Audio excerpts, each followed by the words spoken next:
Ladies and gents, welcome to the live show. Hey, wow, I'm late to my own show, of course, as always. Welcome to the show. There's a bunch of you already in here, and hey, why don't we bring the chat in? Welcome in chat. Ah, man, I'm totally running late on this one and doing the best I can, but hey. Clyde, you're doing treadmill. That's right. So I got one of those under desk treadmills because this is a place where I spend a lot of my time every single day. And what I found is I'm not getting the walking in that I usually do. I usually go out and I like walking and just getting out there. So what I did was I got one of those little under desk treadmills, and this is how I get my steps in every day. Now, I do physical labor every day. I work in an auto garage, and this is what I do for a living, but I'm standing all day. Yeah, I'm pulling on stuff and I'm using muscles, but you got to keep moving. And this is how we do things around here anyway. It's good to stay fit. It's good to stay in good working order, mind, body, soul, the whole thing. That's the way we do things. So the first little bit anyway, I'll be on the treadmill. I'm not going to be too distracting once I bring my guest in, because I noticed some of you guys in the videos, and some of the videos where I was walking, people were saying, Clyde, you got to go pee? Like, just go pee, come back and do your video. No, I'm walking on a treadmill. That's what's happening. Where did you get it? Ordered it on Amazon. Yeah, Amazon. Super cheap stuff these days. It's incredible. And that's also where I picked up the standing desk. So making things a little bit more comfortable in this temporary situation until we make our big move. But this is the way we do that. Is that providing your electricity, Clyde? Yeah, I'm paying the bills. I'm paying the bills by walking on the treadmill. That's exactly what I'm doing here. Hello from Alberta. Some more shout outs. Where is everybody tuning in from on this beautiful Friday night? Man, is it getting cold around here? I was not expecting to have to deal with this winter, but hey, we're dealing with this together. This is what we're doing. Big move. Yes. We're planning a big move because, well, I don't know if you've heard. And before we get into that, welcome to the channel. Anyone who's new, I noticed there's a bunch of new people to the channel recently. Welcome in. If this is your first time here during the live stream, a little explainer. My name's Clyde. Channel Clyde Do Something, obviously. Do a lot of news stories, talk about news and opinion of what's happening in Canada, what's happening around the world, what's happening in the United States, as much as I can before I go to work every morning. I wake up super early, get out of bed, get some exercise, and talk about what's important to me. And what's important to me most of all is liberty. And this is where this all got started, talking about liberty, talking about my affection for this concept of liberty and how we're losing it slowly but surely in the Western world. And I want to draw a big focus to that, because people don't realize what you have until it's gone. And I really need to shine a light on that. So yeah, welcome to the show. I do videos every morning, and then at the end of the week on Friday, I like to catch up with the audience, maybe talk about some of the stories that I couldn't talk to in a little bit of a greater detail, as well as bring in guests. It's a great opportunity to have guests, and tonight I have a great guest, Jeff Sanders, a real journalist in Canada. I don't pretend to be a journalist. We're talking real journalism. We're going to be talking about the state of journalism in Canada, the state of journalism, and how the mainstream media basically ate it, how they've destroyed media, or sorry, they've destroyed journalism. Media is still out there. They've largely destroyed their own enterprise in media, but that's because of the advent of the internet. Well, we'll get into all of that and how that plays a role in how things are moving about and moving forward in this. Moose Creek, Ontario, in the house. You got to say it like you're from Moose Creek as well. Welcome. Totalitarianism state, it's crazy. Yes, it's the oldest state of thing. What's up, Doc? How did you get so many chats all in a row? Get pleb. Get pleb. Sure. What are you looking? Why are you looking like you're walking on a treadmill? Because I am. I'm just getting some steps in while I'm chatting with you guys. I hope nobody minds. A bunch of people were like offended by it. Stop squirming around during your videos. It's making it distracting. Stop doing that. Vernon, I'm a Coldstream. I'm in Coldstream. Oh, okay, cool. Awesome. 40 years in Toronto for me. Sad to hear the tent cities in is that Halifax? And now I got to get a desk treadmill. They're great. I'm not lying. It's a great feature. It's definitely nice. And it's good to, just burn some extra calories. For me, it's I get a sore back if I stand and or sit too much. I need to move. So I do a lot of sitting and a lot of standing. Now with this thing, I don't sit very much at all. Clyde, where are you moving? Okay, so yeah, story is we got evicted. We got rent-evicted from our place. The classic. We're kicking you out because I need to move back in. Oh, oops, renovated, and now it's up on the market again for more money. Yeah, the classic case happened to us out here. It's become so unaffordable in British Columbia that we're going to have to get out. Now, we have a temporary solution right now, which is very expensive, but this is so the kids can keep going to school, so we can do all of this stuff that we need to do until my wife's immigration goes through. We're heading off. Some people maybe don't know, I'm a dual citizen, American Canadian, and we looked at the situation. Where can we move? Are we able to move somewhere else in Canada? It looked like everywhere else is going to be more expensive. When you're packing up and leaving a town, you're packing up your kids, you're packing up your job, you're quitting your job, you're leaving. So there's no difference between 50 kilometers and 5,000 kilometers. You move where it's economical. And we started shopping around for place that would be good for us. And lo and behold, we're looking at Texas. So that's the plan. And yeah, it's just a matter of time. So when we're doing if you're a real Clyde, stop walking. What? No, I'm going to keep walking. Hey, Clyde from London. Walking too, laps in my apartment. Great. Just keep that body moving. This is how you keep things going. Keep that blood flowing. But yeah, it came down to that. That's probably the best place for us. How's the migrant situation in Texas? Well, obviously, migrant situation in all of North America is bad. Well, obviously, even Mexico, unbelievably. But Texas is probably a lesser hit from people wanting to stay there because there's not a lot of giveaways. They're not giving stuff away to migrants that much in most of Texas. You'll find that more in the blue cities, the sanctuary cities. That's where you'll find a lot of that stuff. So people might sneak through the border in Texas, but they're going and moving right through. Clyde, sneak in the southern border and get some cashola. That's so funny. So I'm a citizen. There was actually there was a YouTube channel. They do kind of news ish sort of thing. I can't remember the name of them, but they did that. They snuck through the southern border. They went into Mexico as American citizens and then did the Rio Grande swim. And they got busted and they ended up doing some time. It was crazy in one of those things. Texas is great, Clyde. You're used to sleet.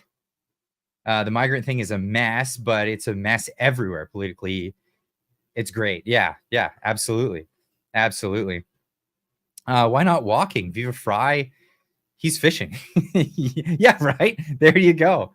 Yeah, Viva Fry does fishing. I do walking. I've been doing it in my shorts. If you notice the short videos, I'm walking through them. So it's a lot of fun. I really enjoy it. I just like moving. Papa Trump will make everything great again. Well, let's hope so. Absolutely, let's hope so. Clyde, I'm sure you're aware of landlord evicts for own use, then rents instead of moving in. There's legal recourse that could get you equivalent of 12 months rent. Well, yeah, when he does rent it, just waiting for that to happen. Rent or sell. Yeah. I'll be making moves on that one, but just have to wait until something. Clyde, call into the pleb. I don't have pleb's number. Sorry. If he's really going to get rid of the income tax, that's huge. Did he say Trump said he was going to get rid of the income tax? I don't know how he can manage that. I know he's talked about getting rid of taxing tips and other certain things, but that's yeah, wow. Okay. I wanted to get into some of this stuff because I mean, news stories. This is what we typically do here. Do I even have this up right now? Yeah, no, I've just got a blank screen. There we go. Let's pop this up. Hey, everybody knows this, but you think everybody would know this. But here's Captain Obvious to tell everybody what's happening. Criminals don't obey gun laws. Hey, guess what? They don't. If you're already breaking laws, why would you stop and say, hey, those gun laws, I should really obey those ones? This is a crazy thing. I didn't get a story up. I didn't have time to get a story up, but I was in a car doing a bit of diagnosis today. Somebody said, hey, I need you to check out this car. It's making a noise. When I got in the car, it was making a tremendously terrible noise. It was called CBC Radio. It was on the news. It was on the radio. And the story at the time was a story that they're talking about automotive manufacturers and how they're the problem and why there's so much automotive theft today in Canada. It's because the auto manufacturers aren't making good enough theft deterrent devices in these automobiles. And it's outrageous. It's crazy how much the media will kowtow for this government right now and just not say the obvious. More people are stealing cars because no one's getting thrown in jail and staying in jail for stealing cars. This is the thing. If you want to deter people from doing a thing, punish them.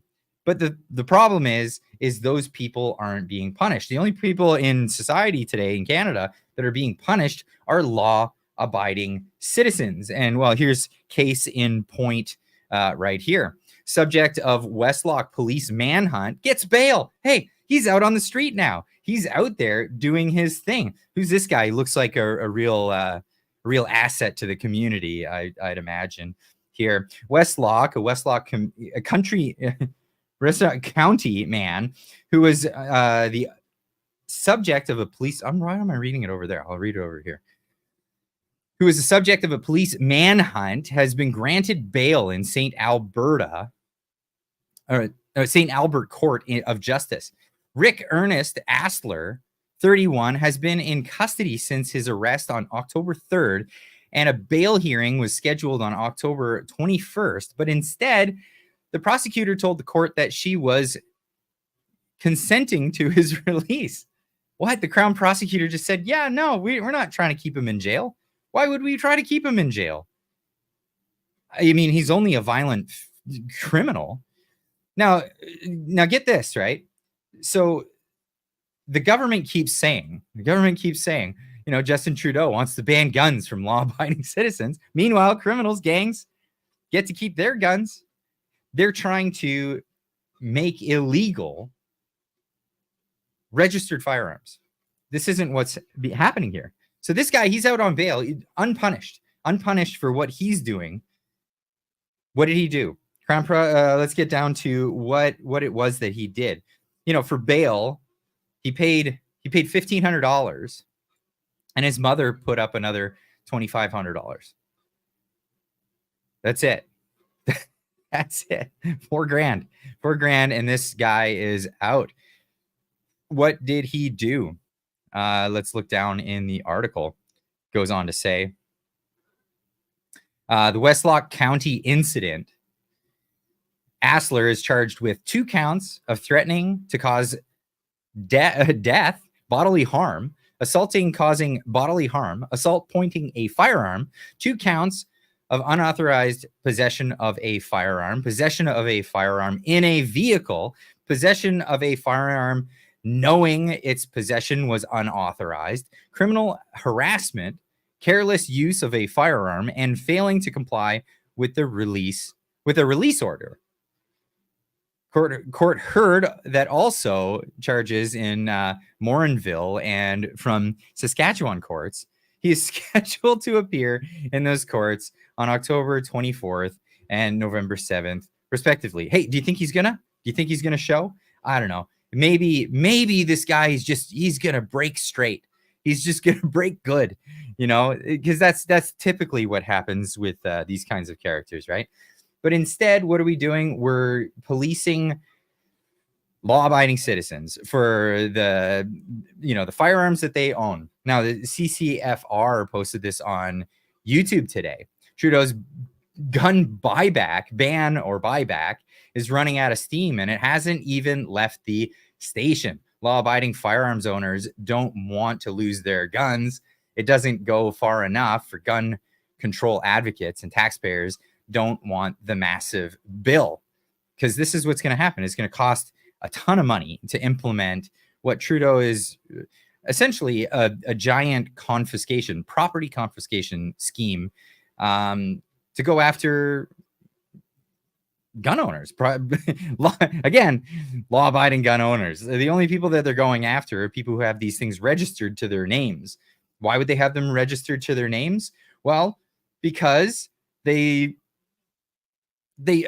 abided by the law. When the government said you have to register this and you have to go through this whole rigmarole and these background checks and all these other things, yes, this is what people have complied with.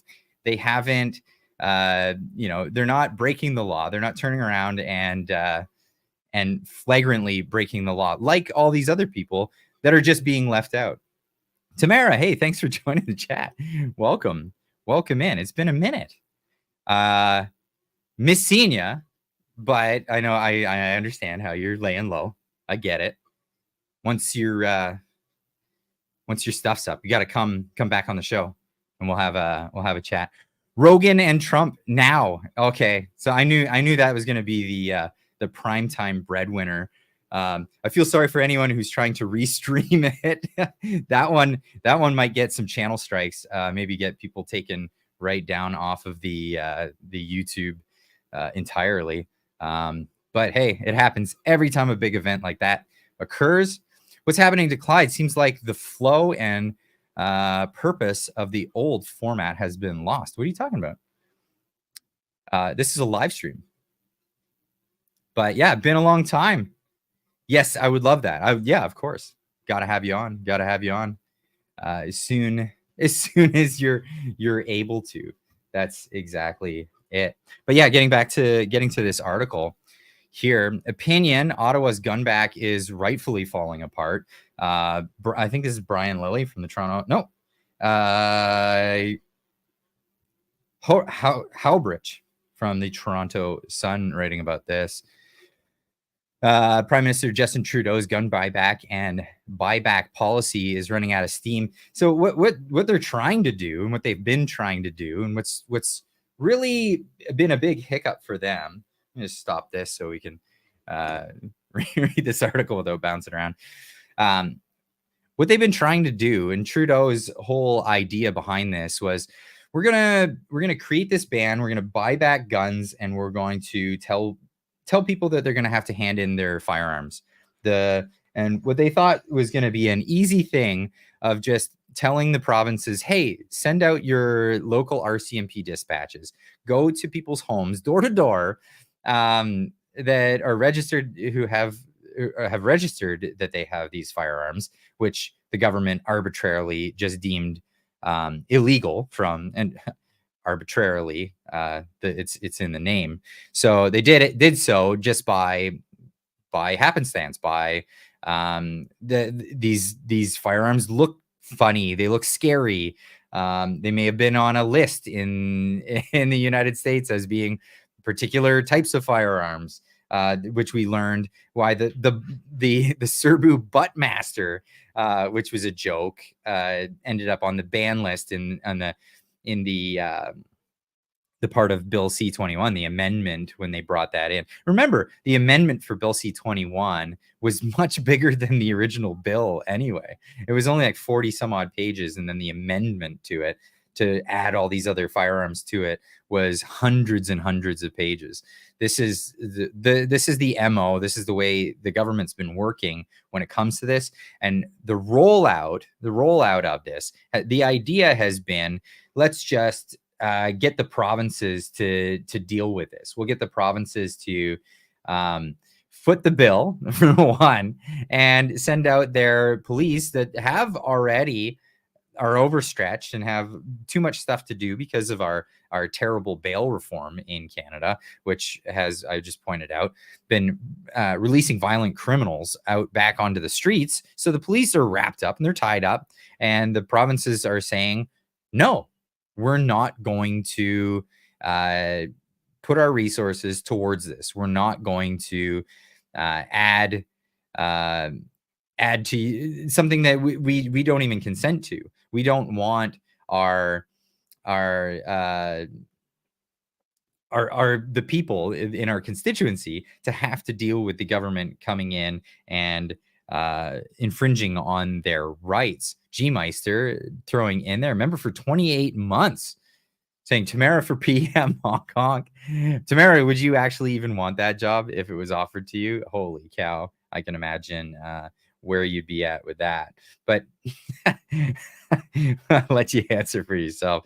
Yeah, it doesn't sound like a fun job, in my opinion. Not at all. But now, okay, so these gun buybacks, they want the provinces to do this. So Danielle Smith, I knew that was coming. No thanks. Yeah, exactly. No thanks. No thanks to that. So Danielle Smith came out. She said, no, we're not going to put Alberta resources into the Trudeau government coming in, and when we need the police for other things, we're not going to allow that. Then, of course, recently we had John Rustad say exactly the same thing. Not even going on a new tinge or anything like that. Just saying we're not going to put resources into this. And what is the government have to say about that, or the news media have to say about that? Well, let's go. CCFR. Pause that. Hold on a second. Go over to the shorts. They actually even shared a video of me talking about exactly that while they were going after Rustad, how it was Global News was lying to you. They were absolutely telling you an untruth.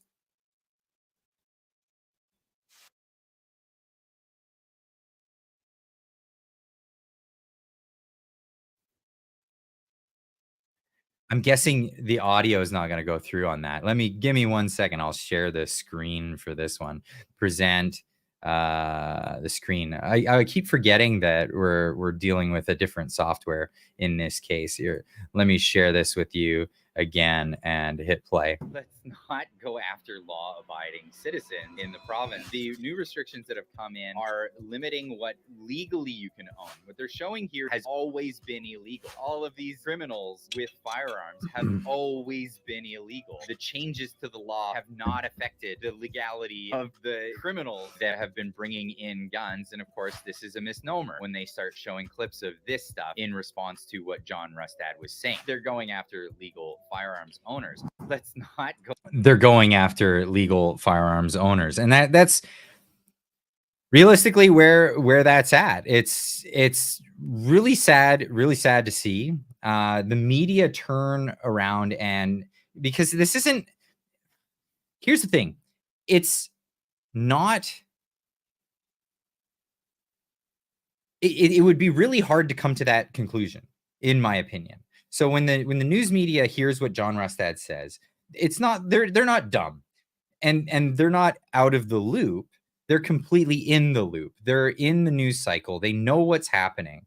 And when they hear John Rustad say, we're not going to put provincial funds and provincial resources into something that we disagree with fundamentally, we're not going to do that.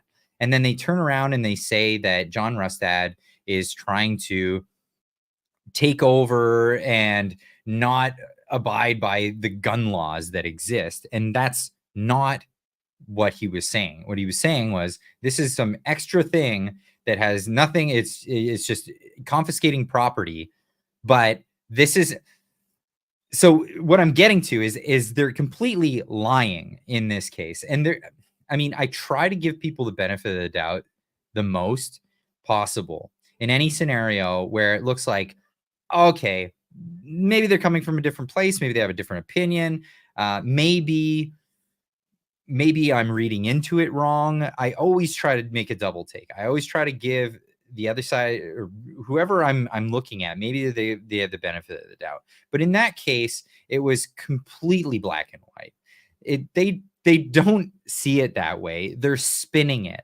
And this is what we're going to get into tonight, because I think it's really awful that when you know the truth to something, you would openly lie just for some partisan reason.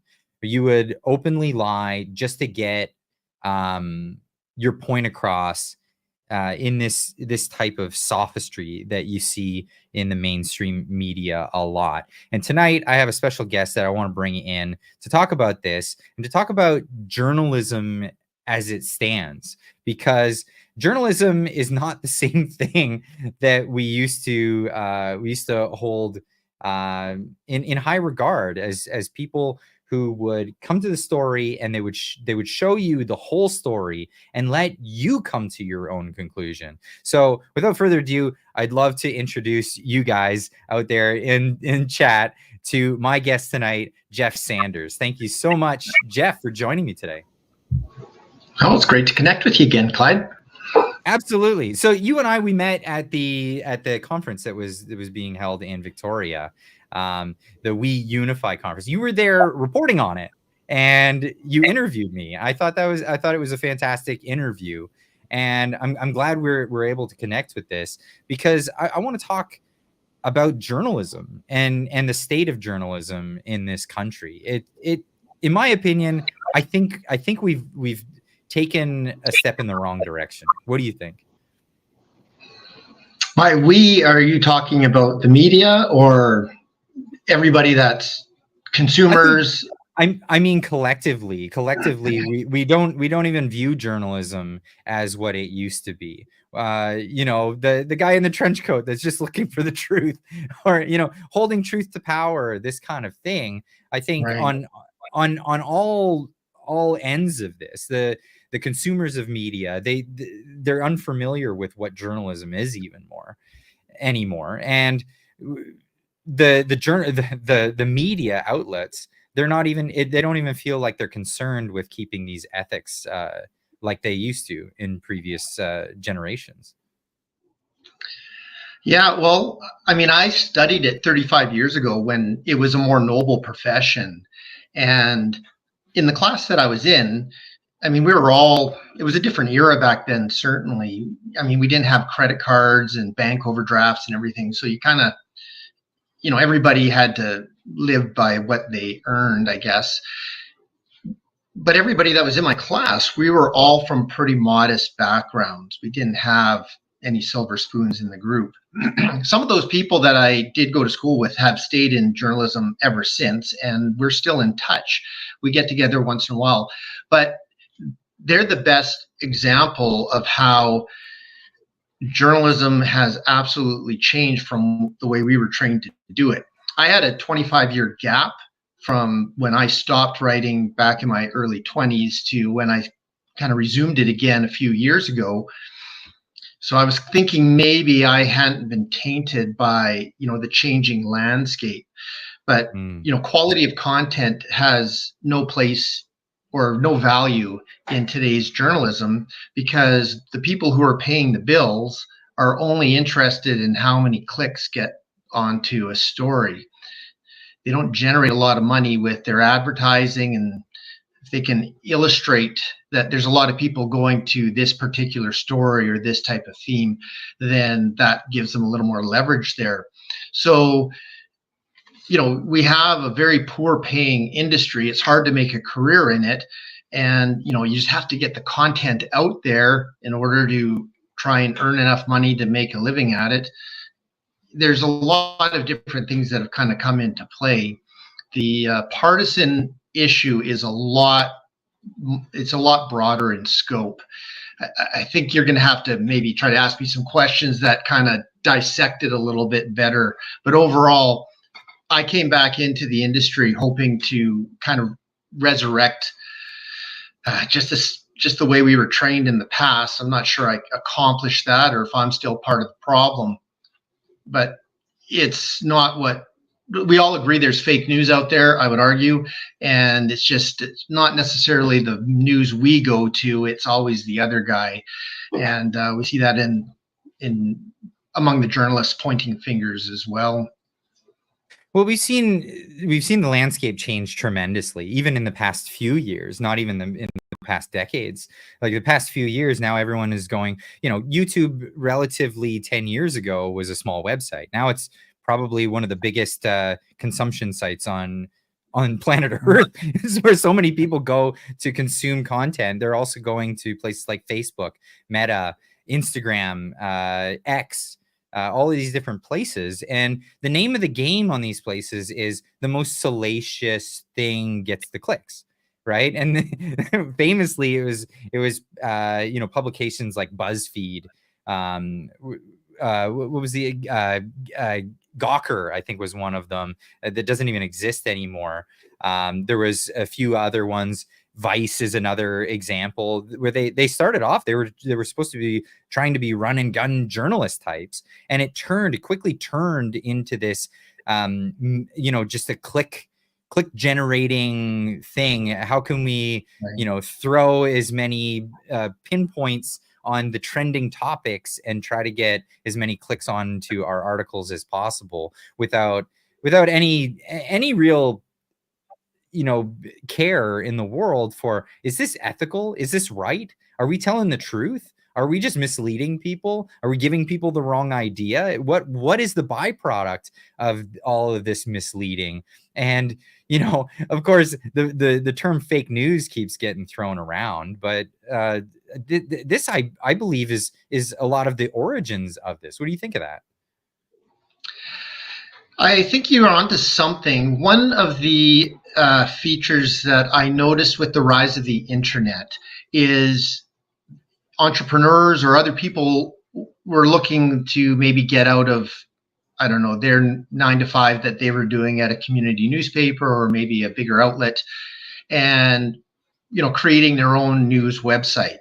And now we have so many choices to go to for current events that the market, I'm not sure they can build on, everybody's kind of tapped out. So my thought is these sites that you listed, like Vox and BuzzFeed, and you think of some of the ones like Mother Jones and Jezebel, and there's many out there, but they have a demographic that comes to them and they know what they're reading because they're clicking on them. They can tap into how much is being generated on a story. That's the red meat that they want to keep reading, and in order to keep that small demographic that they have coming back, they have to keep producing that material. I mean, the whole internet approach to journalism absolutely changed after Donald Trump became a politician. Everybody wanted to read about him, and that's where it seemed all these outlets kind of migrated to one type of coverage of him or the other. He's either the greatest president of all time or he's worse than Hitler, and there's no nuance that illustrates, the successes, the flaws, the strengths, the weaknesses that we all have. And we see that with virtually everything. It keeps getting more and more political. And so I think you're onto something, that the way we have consumed news or what we found interesting, we go to those sites, they know what we want, so they keep giving it to us. And so if it has to be sensational, or if it has to praise Trudeau or Trump or whatever, they're giving it to us because we're the consumers that are demanding it. Well, it seems like as a journalist in media, like say you picked media, it's like pick a lane and go down that, and no deviation from that. There's no self-realization, there's no looking at the other side. It's turned all into punditry, where where do you even find a source that will tell you all the angles? What you have to do, and what I tend to have to do, is I'll have to go through multiple sources. If I read the Toronto Sun, I have to read the Toronto Star as like a compare and contrast about the same story. And I know one side's going to be ultra partisan in one direction, and the other side's going to be ultra partisan in the other direction. And then maybe there's a few independent outlets that'll give you a little bit more nuance to the story, so you can draw your own conclusions. But there's no single one place that I found anyway that really just has a broad view of just what's happening in the world. Yeah, I don't think it exists. There's no market for it now. Maybe we say we want that, but I'm not sure we do. I would like to think, when I've talked to other people that are in journalism, especially those who are in it full time, they're pretty optimistic that the industry is going to correct itself and it's going to get back to, showing more balance in presenting stories on Trudeau or Poilievre or Trump or NAFTA or whatever.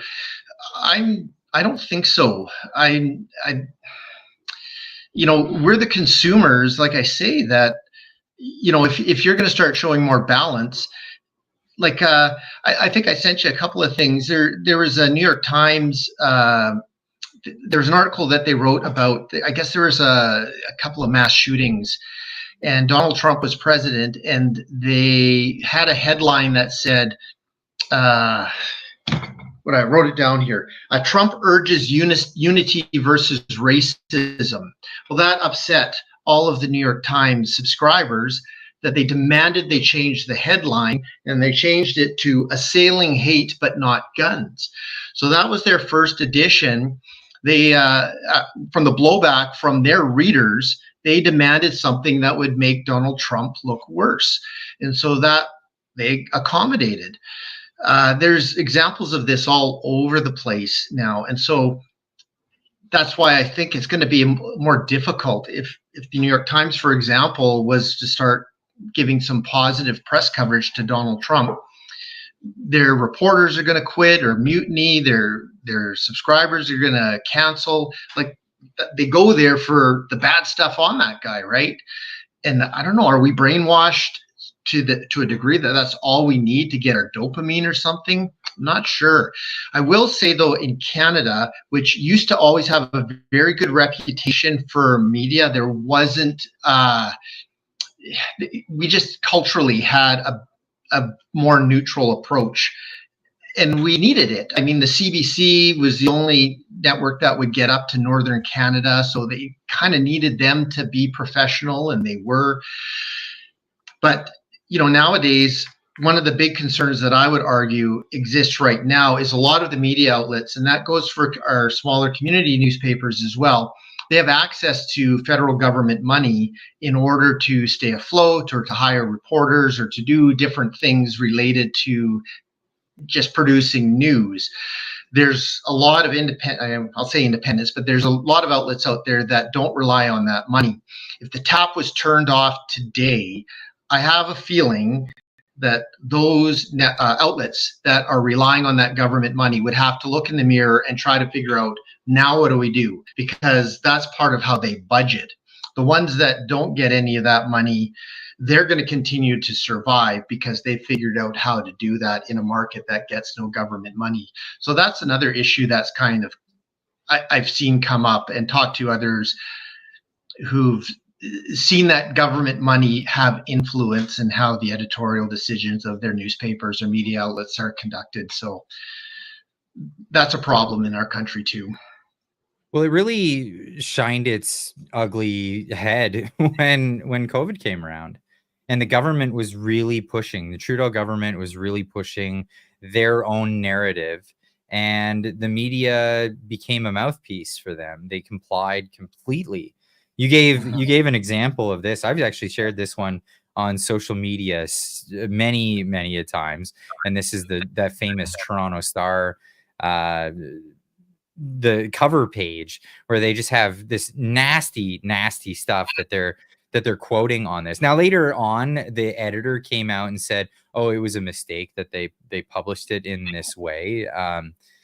But was it was it, or did they just come out and say that after because there was so much backlash? I mean, this is in any sense, it's completely unethical. It's I what do you even say to that? This is the media just being the mouthpiece for the government at the time. Mhm. So I'm just a regular Canadian like you, so I also have my own opinions of this. If I Mhm. were to be covering that, though, if I was dispatched to take a look at the backlash, the feedback, the mea culpa of the Toronto Star, I have to try to give them the opportunity to explain how that happened. The same thing Right. would go with this whole CT where they doctored a Pierre Poilievre quote to make it look like he was calling an election for a dental care program, right? That And was huge. That was huge what they yeah, did. And maybe the odd, person or just the average person who doesn't do video editing. I mean, I do video editing, so I know what it takes to make that clip the way it was. It wasn't an accident as they came and apologized for. They said, "Oopsie yes, doopsie, oopsie poopsie, we accidentally did this." No, it was purposeful. It was very purposeful, and it was to to lead people to have a misunderstanding of why Pierre Poilievre was doing what he was doing. He was doing it because of the carbon tax. He was not doing it because of dental care, which he had. I mean, maybe there's an objection over how they rolled out dental care, but he's not objecting to people receiving dental care. That's for right, sure. But that's how they made it sound. It's right. completely unethical. Yeah, like if I'm a reporter, I don't I don't create an opinion on that. I just say CTV has been accused of doctoring video to make Pierre Poilievre misrepresent what he was calling a non-confidence vote, and then try Mhm. to continue to provide the facts that surround that, get statements from the Conservatives or Poilievre, get statements from CTV, or we're talking about the Toronto Star one there just a moment ago. But Mhm. I mean, as a Canadian, I think it's intentional. I know if my first jobs were for a wire service and for my community newspaper, and back then in the newspaper, if I was covering a story, would put a listing out for our photographer to go to a certain location to take photographs.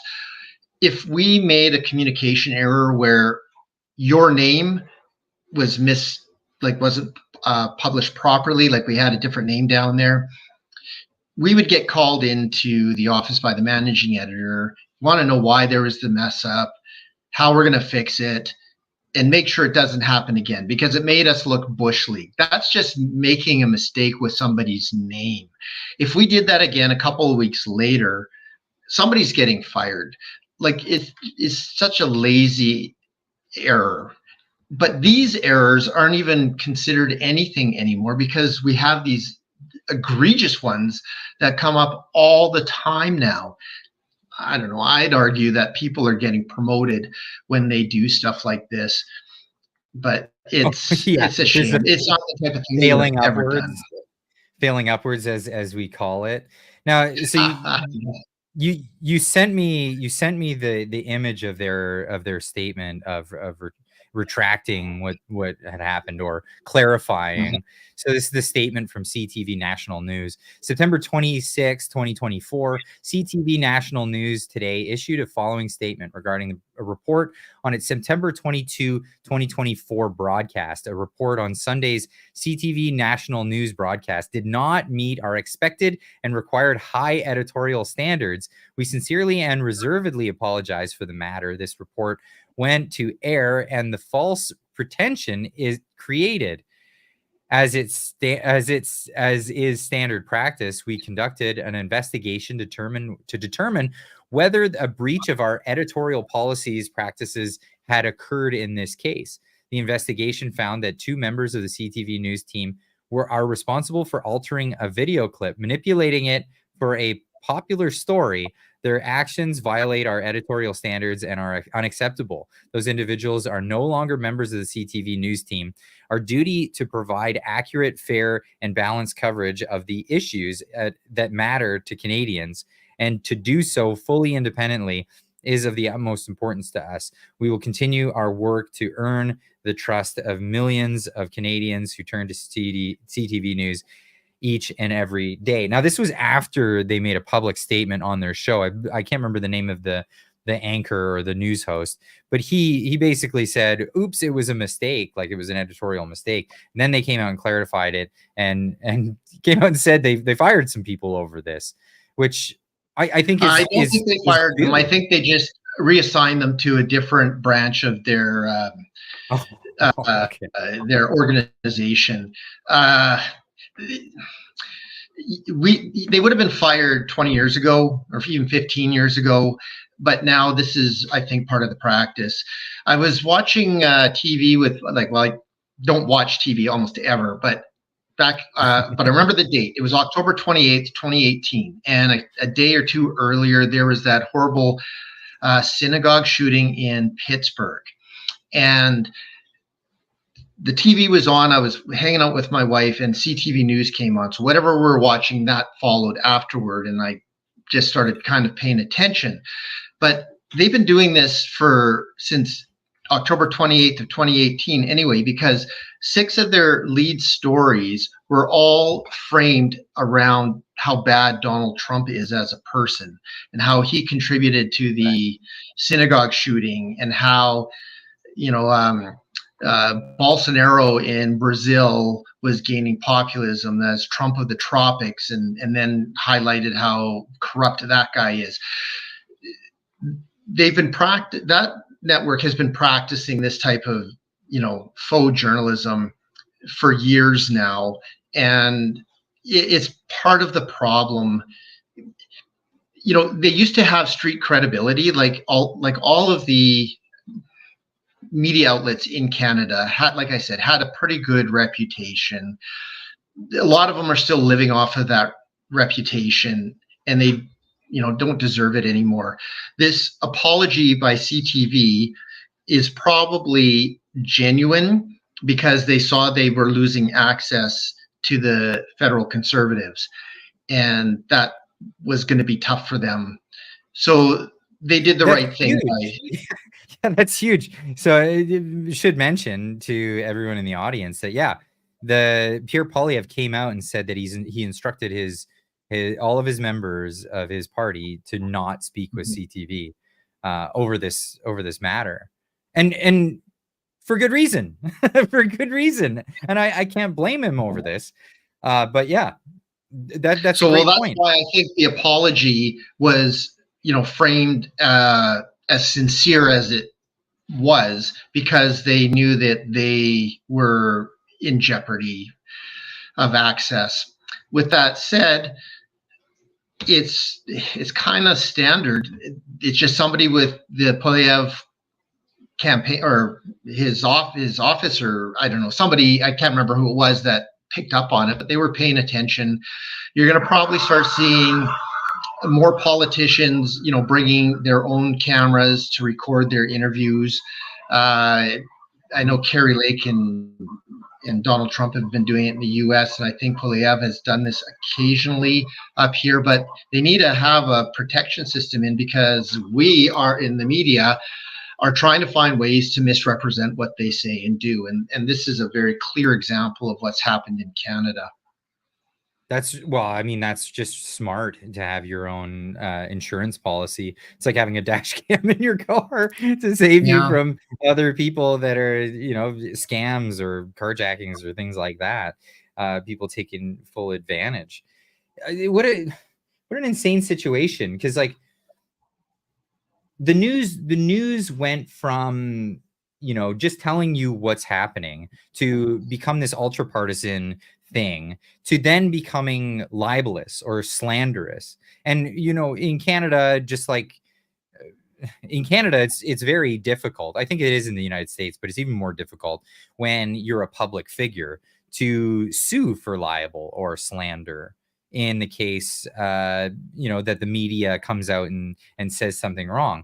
It's almost a losing battle. You might as well not even try. And but this is what they kind of rely on the fact that they can come out and say things that are absolutely false. So case in point is the case with Rachel Gilmore of Global News when she was still employed by Global News. Now, Rachel Gilmore, I put her in the thumbnail because it pertains to what we're talking about today. But she was this young, energetic, TikTok type journalist that they had working for Global News right around the time of the convoy and when all that was happening. And she quickly gained a name for herself because of just the vile things that she would post. But one thing in particular was she wrote an article about James Topp, who is a military veteran who was kicked out of the forces for his vaccine status. I believe that was the case, correct? He lost a lot. He lost his pension. He lost a bunch of things. And in protest for what was happening, he decided he was going to march across Canada, all the way from Vancouver Island all the way to Ottawa. And subsequently, it was actually Vancouver, not Vancouver Island, but yeah. Okay, sorry. Yeah, fair. Thank you for correcting me. And then he subsequently went to Nova Scotia, and then he walked back to Ottawa, so that he got the whole distance. Now, just to take a shot at Pierre Poilievre, she wrote this article, insinuating that he had bad ties with bad people, and therefore guilt by association, yada yada. This is what we always hear. But in the URL, she put James Topp, white supremacist. And that was enough. That was enough to trigger a lawsuit from James Topp to Global News to say this was slander. This is, he is a private citizen. Yes, he was doing a public thing, but other than him marching, he's a private citizen, and he's gone back to being a private citizen ever since. What a champ, by the way. Big shout out to James Topp and for everything he's done. But unbelievable that a journalist thinks that's okay in this day and age. And it's only when a lawsuit comes is there any sort of recourse for that. The publishing body of Global News was fine with it. They let that slide. It got published. Yeah, I'm loosely familiar with that circumstance, but when you say, journalists are okay with that, you didn't quite frame it that way, but essentially journalists are more activists now, I would probably use as the talking point, than they are reporters. And so when you feel you have a cause that's political or social or for whatever reason, you end up putting your story choices and your information together, and the people you interview will all be aligned with what your outlet or your own personal belief on the issue is. I covered a drag queen storytime event in Coquitlam, which is a Vancouver suburb here in BC, and there was about 24 people there to protest, which there's always protesters for these types of things out here. Yeah. But there were about 200 supporters. They had garnered a whole bunch of people to come at the last moment. And so there's a whole bunch of people there. And I was interviewing people on both sides and just asking the standard questions. Why are you here? And what do you think? But then I would ask people on each side, do you understand why the people on the other side of the street are also here? And nobody had any clue. And it's an illustration to me that where they're getting their news on this very polarizing issue, they're only getting the talking points that frame one side of it. So there's a large degree that we're failing in the media, that we're not taking a controversial issue like this and presenting it with more balance. But again, when I'm saying that we're kind of migrating to the sources that we want to affirm what we already believe, I suspect our Facebook threads and signal groups and everybody else, kind of agrees on these subjects. And so we keep getting feeds that reaffirm it there as well. But if the media were to be honest and approach these issues like the convoy or drag queen story time or whatever you want to pick, then we would have a lot more the ability for us to still communicate and not see the person that thinks differently than us as the enemy. We'd be a lot better off. It's how it used to be 20, 30 years ago when I was doing it. I would definitely say it's not like that now. But of course, the media outlets will all pretend, just like the CTV apology said, it doesn't meet up to their high editorial standards. Garbage. They don't have it. There's very little editorial standards that these outlets seem to regard. The ones that are independent and trying to survive on their own, they have a lot more risk if they go outside the goalposts and maybe do something that's going to be controversial or could create a lawsuit that they can't afford. So they have to balance what is a legitimate news story here. Is it worth the risk?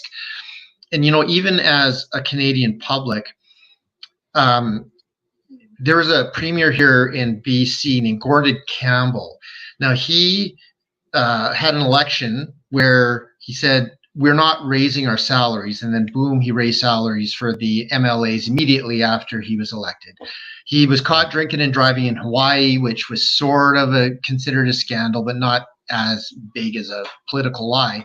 The next election, he said, we're not going to go with the harmonized sales tax. BC doesn't want it, got elected. Harmonized sales tax, he's bringing it in. And that dogged him because the media didn't let that issue go. So he really had like 2, 3 sort of things that made him look bad. That cost him his job. And now we're looking at like Justin Trudeau. His administration has had, at least that I'm aware of, and I don't follow Canadian news too much, but at least 5 ethics violations. We're seeing them shut down committees because they don't want evidence to be brought in, and Parliament is shut down because he's not giving over the documents that show likely that his MPs were getting funneling money into their own businesses. And we still have support for him and his party in this country. I'm just using Campbell and Trudeau as a contrast to how I think the media has failed. Back then, they took, your political efforts seriously, or at least more seriously. We expect them always to lie, but we're still reporting on it. And if you're not answering, you're dodging it. It's still in the news cycle. Whereas now, like, I'll bet you most of us can't even name like one or no more than that of the ethics violations that his party has had. So we don't care. Like, what's going on? Again, I bring it all back to the media not doing their job, but I have a pretty bony finger to point at them for everything. Oh, well, absolutely. Absolutely. I mean, the most recent one is the accusations that Pierre Poilievre needs to go and get his security clearance. They keep telling him, get your NSICOP security clearance. What are you doing? You're being irresponsible. But they're not reporting the other side of the story, which I've been shouting from the treetops saying, NSICOP was designed so that if anybody joins in and gets that security clearance anything that they learn, they have to They stay can't talk silent about it. about Yeah. for the rest of their lives, under the threat of possibly 14 years in jail. It's in the legislation. It's insane. But the media just will not tell that part of the story. They'll say all the stuff about how he's not getting the clearance and how it's unethical or it's dangerous or all these things. But if people understood the whole story, it's this lying by omission. You're not telling the story. And so I put a short together and I said to my audience, anytime these politicians or the media is saying the same lie by omission, post this clip in as a reply. Just post it. Just rip it, put it out there, just so people can understand. People that are in the replies might see why. Because like what else would be the reason other than being irresponsible to not want to know who's been involved in foreign interference in our country, in our elections? It's absurd though. We're at a level of absurdity with this media. What was like when you went to school? Obviously, they told you don't lie. They tell you don't tell both sides of the story. But what would they say about the propensity for people to want to just omit certain topics, omit certain facts that would possibly change the entire narrative of the story if you just leave that one thing out? Mm-hmm. I don't remember ever being told that, because you were always to try and figure out how many different viewpoints could this story have, and you're supposed to pursue those. So even though we would be, more liberal minded as just our class, it just never came up for us to even consider, how do we protect this particular figure or business or government, because it's what I think has to happen. My goodness, Clyde, like we would, by the way, lots of drinkers in the industry, so that might have something to do with it too. But, we were talking like, how far would you go to get a scoop or break a story? There's all these visions that people had of, kind of crossing a boundary, like, would you smoke illegal drugs, or would you sleep with this person for a story? And, this was just, kind of newsroom chatter, right? Because we're all dreaming big, I guess. But we did have an ethics class that was kind of going over a lot of the different things related to, legal issues, and, when do you put your camera down and stop being a journalist and start being a citizen? So, we had to approach those things. And in my case, I thought we were trained really well. And so when we went out into the field, like, this just didn't come up. I'm sure it did from time to time, maybe, but we were just trained that we're there to report, hold government accountable. We're also taught how to do, which you never see anymore, but feature articles. So like, kind of the good news stories about, I don't know, a 10-year-old girl who started a recycling program in her school that now the whole city embraces, Yeah. There's a lot of different areas for us to kind of pursue. So I wouldn't say that they even brought up that, you're not going to want to lie about this one, because it just wasn't part of our curriculum. We weren't expected to lie ever.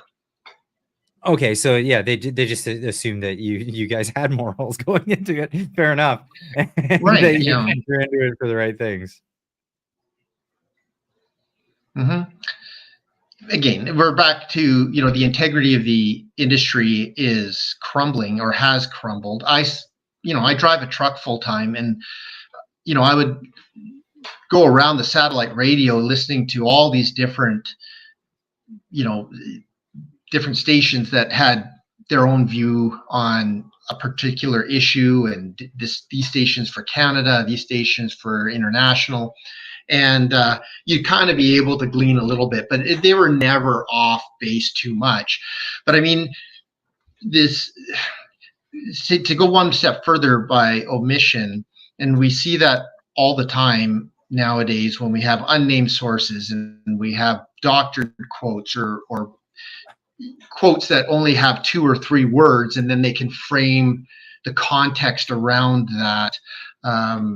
Or my personal favorite when somebody says, "Oh, so experts are saying," or some people say, and this is just a euphemism for insert my own opinion now.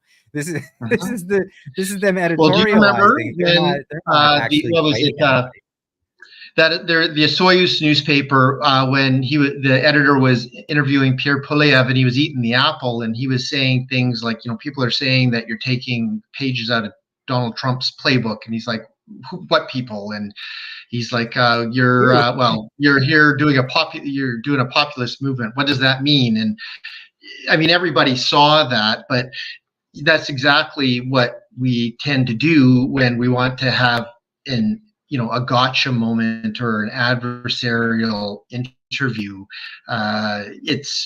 It doesn't serve any purpose other than to try and either get you some hits on your Instagram page, I guess, or however you're trying to brand yourself as a reporter, or you're, like I said, maybe if you can do it to the right person, maybe you'll get a promotion, with the media outlet that you're a part of. We never used to do that. Maybe we did, I guess, a little bit, but it is definitely part of how it's conducted now. We see it, we condemn it. I don't know how to fix it though. We have an Right. industry that doesn't punish people for doing the wrong thing. Like I said about those two CTV video room editors, they've been reassigned. They're still part of CTV. They're just not part of the hard news anymore. Maybe they're doing sports, or they're doing, some other duty that keeps them away from, the cutting room floor. But I that think the wouldn't have only the only happened, thing that 20 anyone's years ever ago. been really fired for has been going against the COVID narrative. That's why we hear lots of stories of people getting fired for that. I want to ask you about a concept of wag the dog. You brought up the drag time story hour, those scenarios that happen quite often. They're still happening today, a little less frequency because there's other events that are happening. But when it comes to those, I've always kind of looked at it like, what, the media kind of whips these things up into a frenzy, and then they wait. It's kind of like baiting a trap. You say this event is going to happen at this time, and you say it to all the right people, and then the people that get angry about it, they're going to show up, and the people at the counter are going to show up, and then they get their feeding frenzy. It's like dolphins batting herring into a ball. You get these activists on both sides. They bat them into this ball, and then they get in there with their cameras, and they get the photographs that they want. They get this division that they're looking for. I know there's a lot of people that tune into my channel that are very much against the drag time story hour thing, and I've encouraged people as an activist myself, the activist side of me. I say, if you're against that, don't go to the event. Go to the police station and get a group of you and say, we all want to file a complaint for a crime that's being committed right now. Do it that way, so that the reporters don't get what they're looking for. They're looking for this confrontation so that they can sell articles. This is really what it's all about. It's clicks, generating views, generating ad revenue, instances on whatever website. And what do you think of this concept of the media and them being able to manipulate the real world, wag the dog, as you would?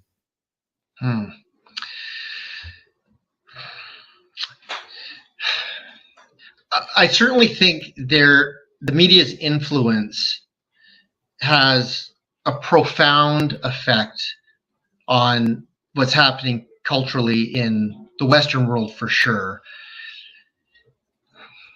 I'm not sure that they're trying to create too many stories, but when they know there is an opportunity for a photo op,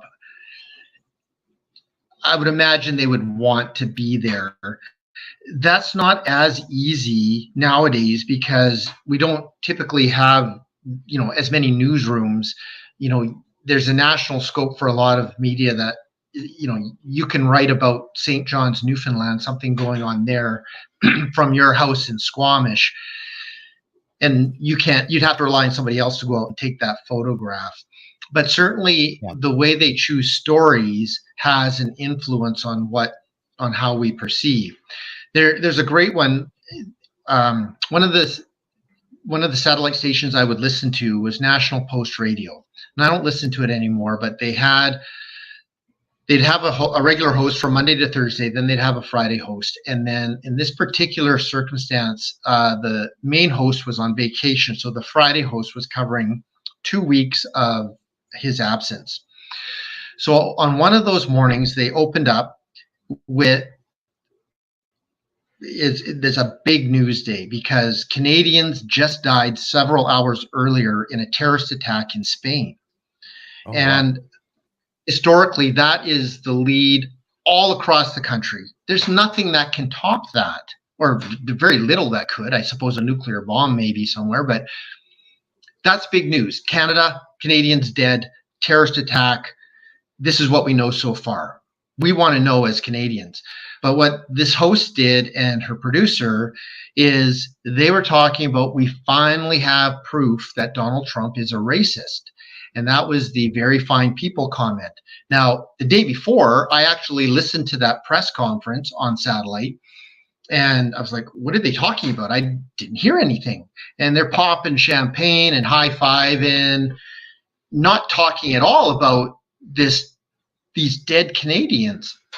And this is one of the, areas that you're sort of touching on about, omitting information here or creating something that might be misleading because they're not, covering all angles of a story.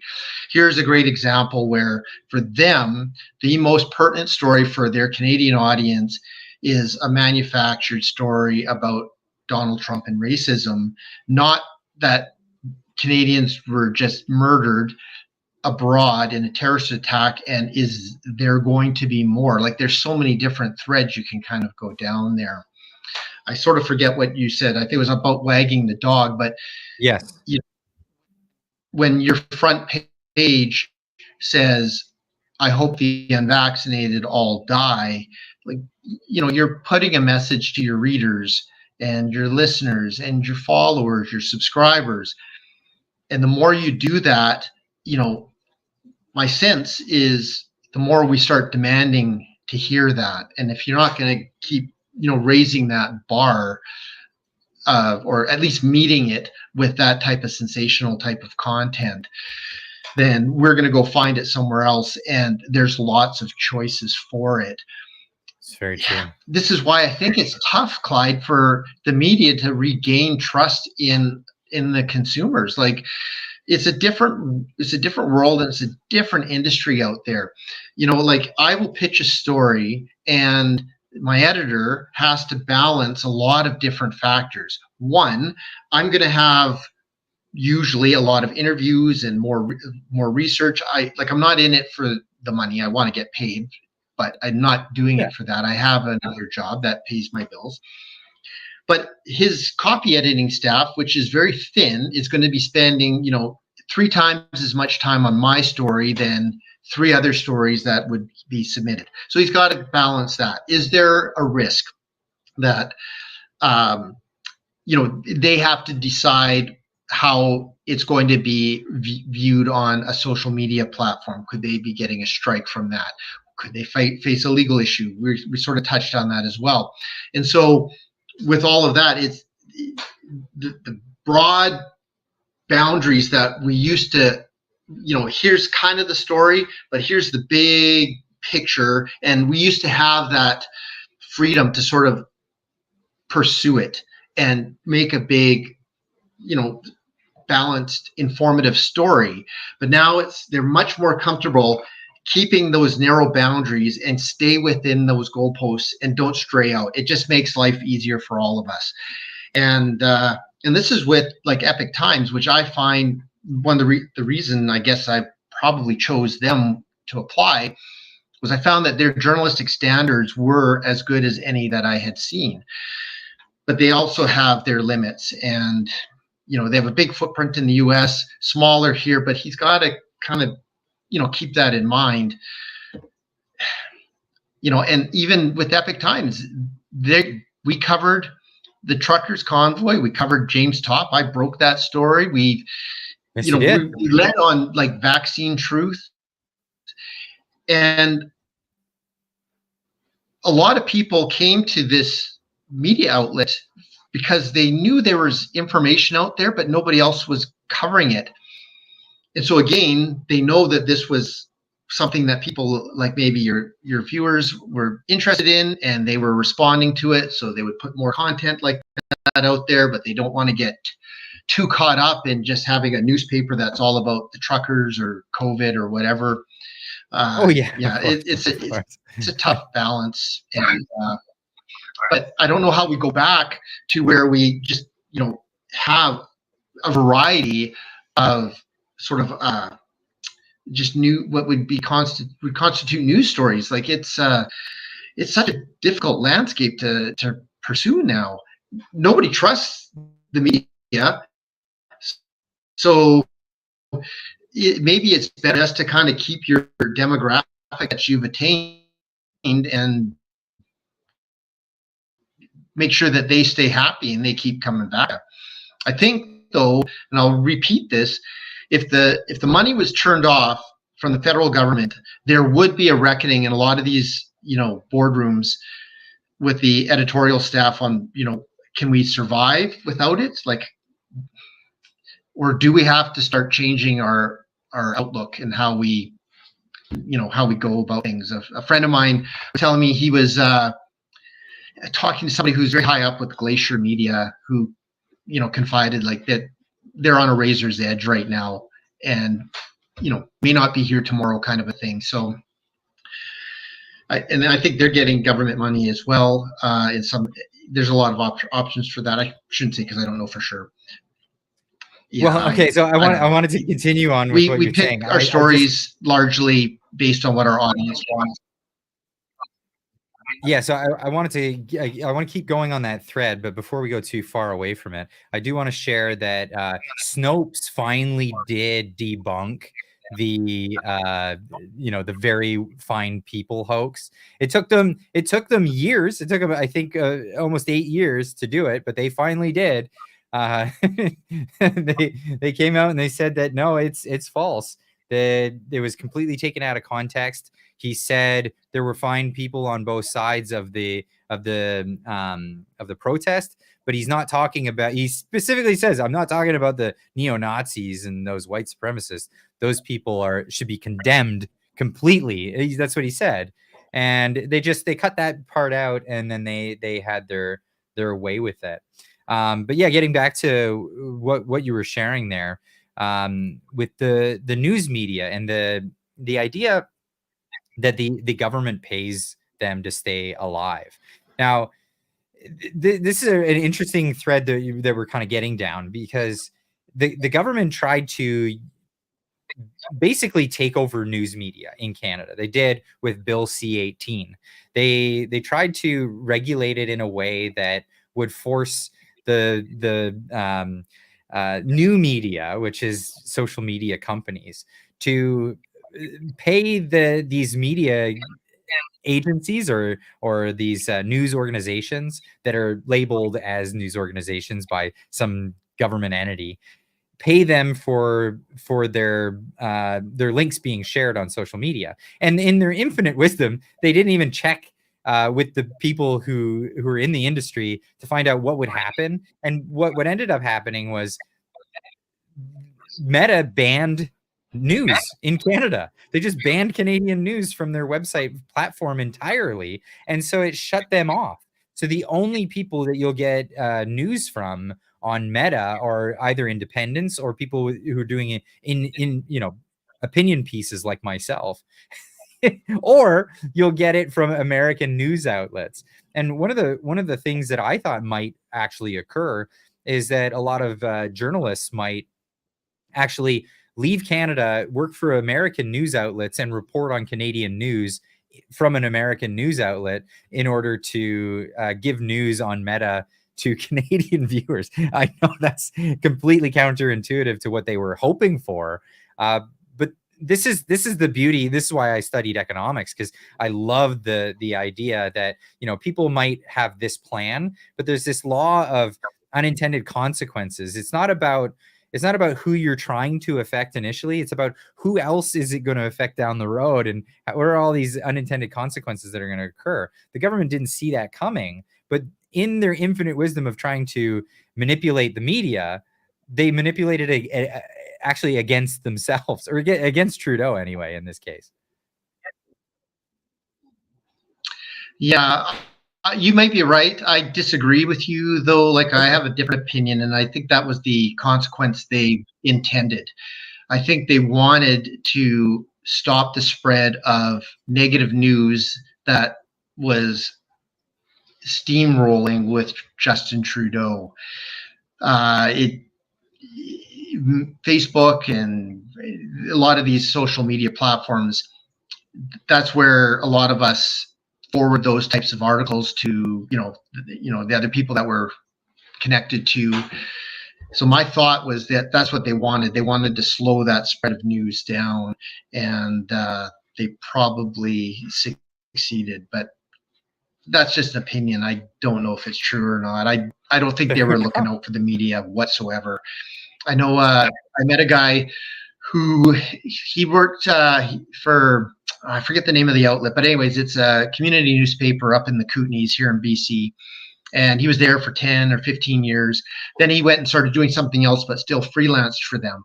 And they got like a salary to pay for a reporter for a year, and they reapplied for it and got it again.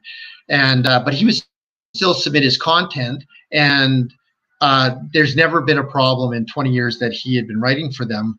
But then he had something to do with I don't know, it was related to COVID mandates or vaccine statistics or something like that, and they cut it. And when he was asking, well, at least the way he related to me, when he was asking, what's going on, the dots he connected is that they couldn't risk ticking off the government that was giving them money. But please still keep giving us stuff. Like, we love you and your work, but just not stuff that's related to the government. So that would seem to be a great example of how a small editorial staff were making decisions based on that. So, because I think that was intentional, they wanted media to be friendly to the Trudeau government. The consequences of cutting off Facebook and Instagram and whatever X, moving news stories through the country, I would think they probably knew that was going to happen too, and that's what they wanted. That's my thought. Interesting. Yeah, because I was following the articles. Pablo Rodriguez at the time, he was the one minister of communications or heritage minister. Yeah, and he culture. He was counting his chickens before they hatched. He was saying, like, we're gonna raise $300 million for the news media through this. So they were already counting how much cash they were gonna get, and they got nothing. But I love hearing other people's opinions on these things, because this is where you could differ on this. This is great. I want to, before we run out of time here, I want to, because we've addressed a lot of the issues with media now. What do you think is a step in the right direction? What do you think that we could plausibly do in the scenario that we're at to get back to something more resembling ethical journalism moving forward? Right.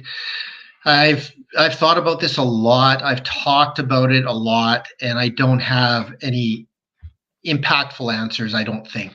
There are some of my colleagues who feel a little more strongly about it, but the bigger things is, and if you were to contact the editorial board of whatever news outlet and complain because of bias or something factual or something that you're just not thinking they're showing their professionalism in, that does make a difference, especially when a lot of people do that.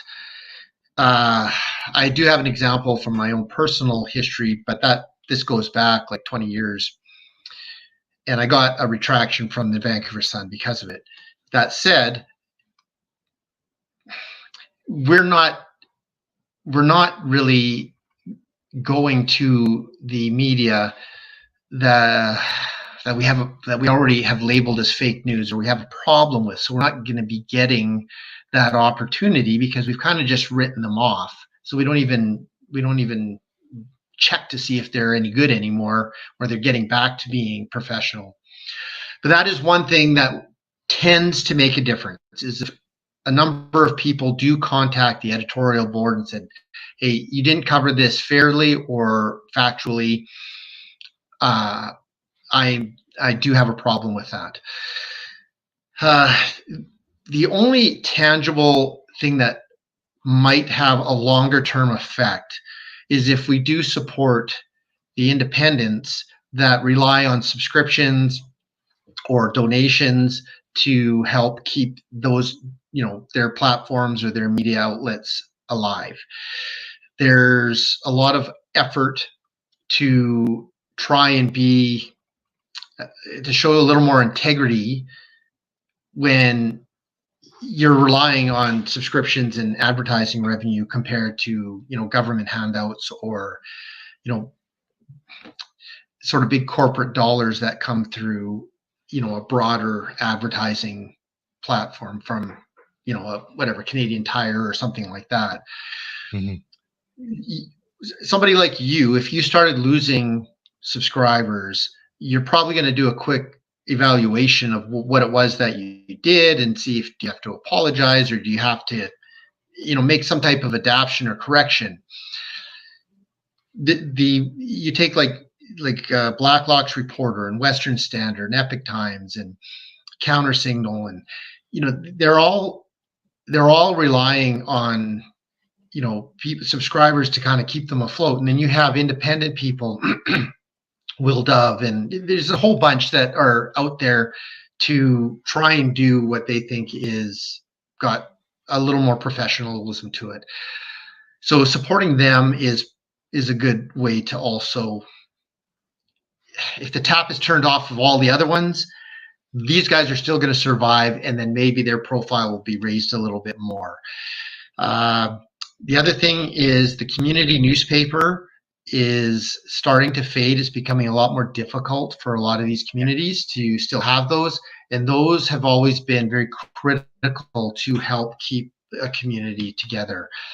I would just sort of keep that in the back of your mind too, that even if you don't read the flyers that come with it, or you usually recycle it, maybe put a little more time in finding a way to give them some type of support by at least reading it or going on their website to show that there is some interest out there.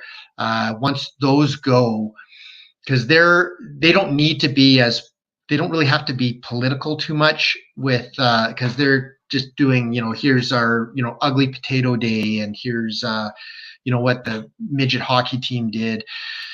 They're covering community events that don't have that political context. And if they die out, they're going to have a bigger impact in the community. So I would say we should probably try to put more effort into those, at least by going online, showing that we're checking out some of their stories, and hopefully we can help them survive. They'll be the backbone for any kind of change, I think, that because they need to survive in order for that to happen. Jeff Sanders, where can people find you online, or where they can read you in print media? I'm just actually a freelance contributor. Most of my stuff I give to Epic Times, but I usually have blocks of months where I can't contribute anything. So entering the winter season, so I'm about ready to kind of take up the mantle. The summer is always really busy for me. So, but yeah, maybe what we'll do is we'll hook up again and cover more of this. And yeah, I don't carry a social media profile or anything. I'm kind of off the grid, and I've done that by design. So that's impressive. That really is. I appreciate you coming. Thank you so much. And I would like But, to yeah. get to some of the super chats. Some people have chimed in here. Let me just jump on this. I think some questions here as well. Robert McFallon for Yep. $10 says, I prefer to get my news from eco journal mechanics. Seems to be the only kind of media with substance. I think he's referring to me. I care about the ecology. I'm a mechanic I care about ecology and economics, so I'm not sure which is the eco, and I'm a mechanic. But I just do opinion. I really want to state this. I do opinion. I talk about the news as saying I compare and contrast what they're talking about, and I give my opinion on it. So I don't claim to be a journalist. I think what you do, Jeff, is journalism, and I really want to make a clear distinction on that one. Chon for $6.99 says, they used SM until it stopped supporting their narrative. I'm not sure what the SM acronym is. I'm not social sure. media, perhaps. Oh, okay. They use social media until it stopped supporting their narrative. Yeah. Well, they're. I know mainstream media is very, very much against YouTubers. They don't like us much, and for good reason. It's a giant competitive market, and they're losing. They're losing. Not particularly to me, but just to like the genre as a whole, I think, in my opinion. What do you think? Yeah, I would argue that, when the mainstream media is not, the more that they're being exposed for being hacks and unprofessional and not living up to what we used to consider to be proper journalism ethics and standards, slowly but surely people keep leaving, watching their programming, reading their newspapers, and they're finding people, if everything's going to be opinion or editorialized anyway, they're going to be able to find that opinion and editorialization via YouTube and other platforms for people like yourself. So that migration is going to continue to happen as long as our media continues to behave the way that they are. I'd be interested, in learning on what people think. Like, did they used to like to watch the news or read a newspaper, but they finally said, I can't handle any more of this. So I kind of tuned it all out. I don't read almost anything, very little, like compared to what you'd think a journalist would do. I try to keep my sanity by not going on social media very much, and not. And here in BC, like, we just have a terrible landscape for news. So like, it's pretty. Yeah. It's pretty bad. It's pretty bad, especially this last election. Mm-hmm. It was not great coverage across the board. I mean, that would be a whole other show to talk about that. But I want to thank you for coming out today, and of course, doing so. We're competing with Joe Rogan tonight, so that's a hard one. Joe Rogan right now has Donald Trump on his show. So that of course is I can't draw as much use, Clyde. I don't have as many people wanting to tune into me as Donald Trump. Is that what you're saying? No, I mean, my show is not drawing as much as Joe Rogan and Donald Trump right now, because that's a pretty big ask. But I know I'll be tuning into that one probably tomorrow to see what was said. It'll be all over social media. And again, it's going to be more of what we talked about today. It's going to be a lot of people being completely dishonest about what was being said. They're going to take clips and they're going to cut them and they're going to make them out of context, and we'll see all kinds of this. And I really hope you're right that in your assessment that we can get back to at some point more of a wholesome journalism. But there's a great divide amongst us, and we're creatures that love to have conflicts with each other. But thank you again so much for joining me, and thanks to everybody for joining in this live stream tonight. Special one with Jeff Sanders. Thank you again, and of course, I hope everybody has a great weekend, and we'll see you guys all again Monday morning. Let's do it again. All right. Thank you, Clyde.